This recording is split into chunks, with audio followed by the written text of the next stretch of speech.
नमस्कार दोस्तों। जैसा कि आप लोगों से मैंने बताया था कि 71वीं बीपीएससी के मद्देनज़र बिहार आर्थिक समीक्षा का जो महत्वपूर्ण बिंदु होगा, जो प्रारंभिक परीक्षा में पूछा जाता है और मेंस में भी आपको आंसर में डाटा और फैक्ट का काम करेगा, उसको लेकर मैं आया हूँ। बहुत ही शॉर्ट वीडियो रहेगा, जल्दी जितना जल्दी हो सके, और कॉपी और कलम साथ में लेके आप लोग बैठिएगा। देखिए, आर्थिक समीक्षा क्या होता है, सिंपल सा बात है। अगर घर का आप खर्चा चला रहे हैं, पिछले एक साल का खर्चा का आप लेखा जोखा करेंगे, कितना मेरा खर्चा हुआ, कितना उधार हुआ, क्या बकाया रहा, किस क्षेत्र में कितना खर्चा हुआ, वही है सिंपल भाषा में आर्थिक समीक्षा। ठीक है, तो पिछले एक वर्ष का लेखा जोखा ही आर्थिक समीक्षा कहलाता है। कब हुआ है पेश? ये 28 फरवरी 2025 को हुआ है। किनके द्वारा पेश किया गया? तो हमारे वित्त मंत्री और अभी उप मुख्यमंत्री भी हैं, श्री सम्राट चौधरी जी, वित्त मंत्री जो हैं, उन्हीं के द्वारा किया गया। 19वां ये आर्थिक सर्वेक्षण है। अगर पूछा जाएगा कि क्या आर्थिक सर्वेक्षण है, 19वां।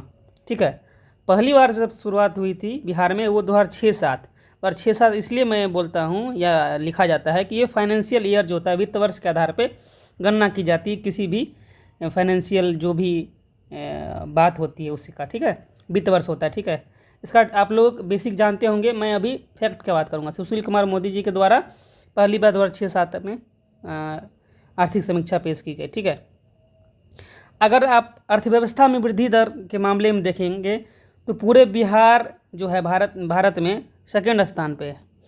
बिहार जो है ग्रोथ रेट के मामले में वृद्धि दर जो होता है, इकोनॉमिक वृद्धि दर अर्थव्यवस्था का सेकेंड स्थान पे। ठीक है, पूरे बिहार जो है भारत के मामले में। ठीक है, अगर पूछेगा कि वर्तमान मूल्य पर कितना है वृद्धि दर, ग्रोथ रेट, ठीक है, तो वर्तमान मूल्य जिसमें मुद्रास्फीति का मूल्य जुड़ा होता है 14.5% है, 14.5%। और स्थिर कीमत पे जिसका आधार वर्ष 2011-12 है, उसके आधार पे 9.2%। ये दोनों याद कर लेना है, वेरी इंपॉर्टेंट माना जाता है ये पूछने की दृष्टि से।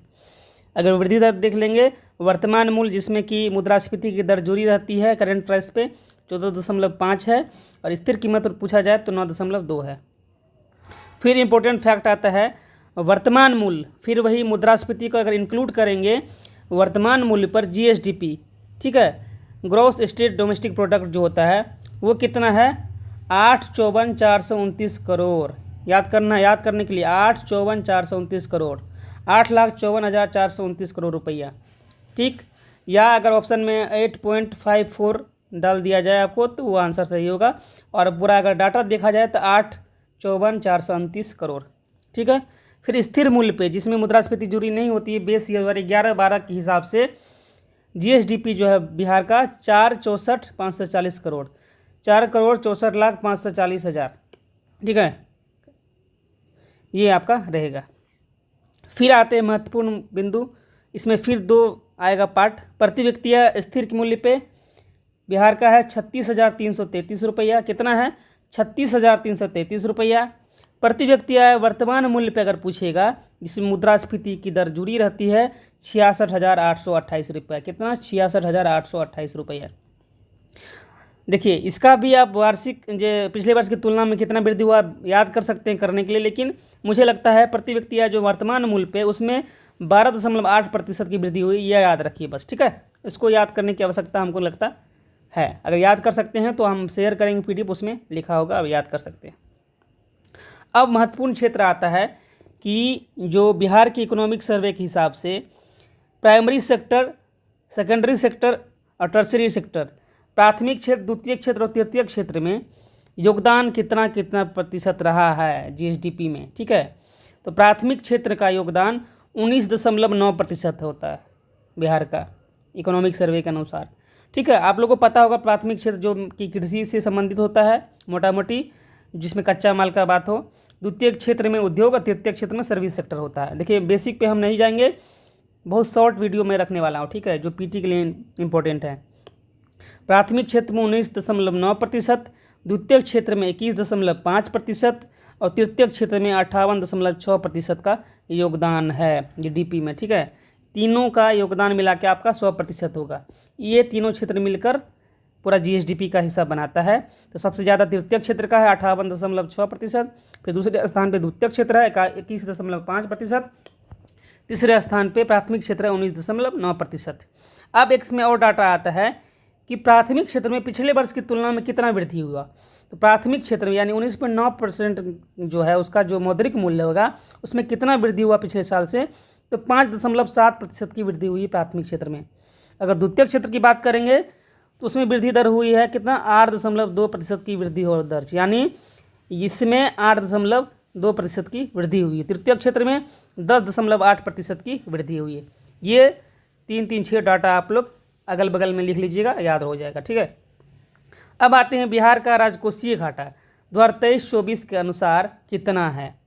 बिहार का राजकोषीय घाटा 2023-24 के अनुसार कितना है। राजकोषीय घाटा सिंपल से समझिए बात, सरकार का जितना आमदनी है और कितना खर्चा है। अगर सरकार का आमदनी जो है 80 रुपया है, खर्चा 100 रुपया करती है सरकार, तो 20 रुपया जो है राजकोषीय घाटा है, ठीक है। संपूर्ण आय और संपूर्ण व्यय का जो माइनस में आता है वो राजकोषीय घाटा है। बेसिक है ये, सामान्य भाषा में लेमैन के सिद्धांत के हिसाब से आप जाइए तो यही से है। तो कितना है राजकोषीय घाटा, 35,660 करोड़, 35,660 करोड़ रुपया बिहार का राजकोषीय घाटा है। अगर 2024-25 का अनुमान लगाया जाए कितना रहने का अनुमान है, तो 29,095 करोड़, ठीक है, 29,095 करोड़ बिहार का 24-25 के लिए राजकोषीय घाटा का अनुमान है। देखिए अधिकतर यही पूछा जाता है, अगर अनुमान पूछ दिया जाए तो ये हो जाएगा आंसर, ठीक है। राजकोषीय घाटा का अनुमान अगर पूछे 24-25 के अनुसार 29,095 करोड़ का है इकोनॉमिक सर्वे के अनुसार। अगर 23-24 के अनुसार पूछा जाए कितना हुआ एक्चुअल में, तो 35,660 करोड़ है। अब आते हैं सड़क घनत्व के मामले में, ठीक है, जो हमारा रोड का डेंसिटी है उसके मामले में भारत में कितने स्थान पे है बिहार, तो तीसरे स्थान पे रोड डेंसिटी के मामले में बिहार है। देखिए ये हमेशा आपको मेंस और पीटी दोनों में काम देगा। पर कैपिटा एनर्जी कंजप्शन, प्रति व्यक्ति ऊर्जा खपत कितना है, 363 किलोवाट पर घंटा पर व्यक्ति, ठीक है, 363 किलोवाट पर घंटा पर व्यक्ति। अब बताइए इतना कैसे हो जाता है, तो वो होता है कि जितना आपका बिजली का खपत होता है प्रत्येक घंटा का और जनसंख्या से भागा दिया जाता है, ठीक है। फिर आते हैं बिहार का ऋण जमा अनुपात कितना है, क्रेडिट डिपॉजिट रेशियो। देखिए सिंपल भाषा में, अगर हम बैंक में 100 रुपया जमा करते हैं तो बैंक वो 100 रुपया का कितना प्रतिशत या कितना पैसा, 100 रुपया का कितना पैसा लोन के रूप में देती है। विकासशील अर्थव्यवस्था के लिए जितना CD रेशियो जो होता है, कैश डिपॉजिट रेशियो बढ़ेगा उतना फ़ायदा होगा बिहार को, ठीक है, या विकासशील राज्य को या देश को। तो बिहार का ऋण जमा अनुपात 56.3% है। कितना है, 56.3%, ठीक है। समझ गए बात को। अगर 100 रुपया मान लिए कोई जमा करता है ओवरऑल, उसमें से बैंक 56.3 रुपया जो होता है वो लोन के रूप में देती है आम व्यक्तियों को, MSME को, ठीक है। यही है क्रेडिट डिपॉजिट रेशियो। फिर आते हैं अगला पॉइंट में, मखाना उत्पादन में बिहार का स्थान जो है वो पहला स्थान है और पूरे भारत का 85% मखाना बिहार उत्पादन करता है। कितना, 85%, याद रखना है। देखिए PM ई बस सेवा, ठीक है, PM ई बस सेवा जो है 6 जिलों में चलाई जा रही। 6 जिलों का नाम आपको याद रखना है, पटना है, भागलपुर है, दरभंगा है, पूर्णिया है, मुजफ्फरपुर है, गया है। पटना, भागलपुर, दरभंगा, गया, मुजफ्फरपुर, पूर्णिया, ये आपको याद रखना। कॉपी पेन लेके आप लिख लीजिएगा। नोट्स हम शेयर करेंगे, लेकिन अगर वीडियो देखते देखते आप नोट करिएगा तो आपको याद हो जाएगा। जनसंख्या घनत्व के मामले में कास्ट बेस्ड सेंसस जो हुआ, जातीय जनगणना हुआ, उसके अनुसार बिहार में जनसंख्या घनत्व कितना है, तो 1388, 1388 पॉपुलेशन डेंसिटी, जनसंख्या घनत्व according to economic survey and caste census, ठीक है। जातीय जनगणना के अनुसार जनसंख्या घनत्व जो है आर्थिक सर्वेक्षण में इसका मेंशन किया गया है कि 1388 है। अगर 2011 की जनगणना की बात करेंगे उसके अनुसार जो है पॉपुलेशन डेंसिटी 1106 है। अगर अभी बात करें कास्ट सेंसस के हिसाब से 1388 है, याद रखना, ठीक है। अब आते हैं श्रम सहभागिता दर, ठीक है, जो हमारा कितना व्यक्ति काम करने के लिए इच्छुक और योग्य है, उसमें से कितना व्यक्ति को काम मिल रहा है, वही मोटा मोटी आप समझिए श्रम सहभागिता दर है। इकोनॉमिक टर्म में नहीं जाएंगे, श्रम सहभागिता दर इतना ही माना जाएगा, इसी को समझिए आप। तो वो कितना है श्रम सहभागिता दर बिहार का, 55% है, ठीक है। श्रम सहभागिता दर 55% है। फिर अगला आता है प्रश्न पूछने का संभावना है कि फोर्थ कृषि रोड मैप, चौथी कृषि रोड मैप कब से कब तक है। ये 2023 से 2028 तक के लिए 5 साल के, 23 से 28 आपको याद रखना है। फसल सघनता यानी क्रॉप डेंसिटी के मामले में कौन सा जिला पहले स्थान पे है, तो सुपौल आ जाएगा। ठीक है, सुपौल आपको याद रखना है। क्रॉप डेंसिटी फसल सघनता के मामले में पहले स्थान पे जिला है सुपौल। ठीक है, अब जातीय जनगणना के अनुसार एक और इम्पोर्टेंट आता है प्रश्न, जातीय जनगणना के अनुसार लिंगानुपात बिहार का कितना है, 953। याद रखना है, जातीय जनगणना अगर क्वेश्चन आए तब इसको टिक करना है। जातीय जनगणना के अनुसार लिंगानुपात 953, यानी प्रत्येक 1000 पुरुष पे 953 महिलाएं बिहार में है। ठीक है, ये याद रखना है आपको। टेली डेंसिटी, ठीक है, ये कितना है बिहार का, बिहार का टेली डेंसिटी जो है 55.59% है। और अगर भारत का टेली डेंसिटी बात करें 85.69% है। ठीक है, ये आपको याद करना है। और ये फैक्ट आपको पीटी में भी पूछ सकता है, अगर मेंस की बात करेंगे उसमें भी पूछा जा रहा है। समृद्ध जिला, देखिए आप लोग को पता ही होता है, ये हमेशा ही रह रहा है। समृद्ध जिला के मामले में आएंगे तो पटना पहले स्थान पे है, निचले पायदान पे शिवहर है।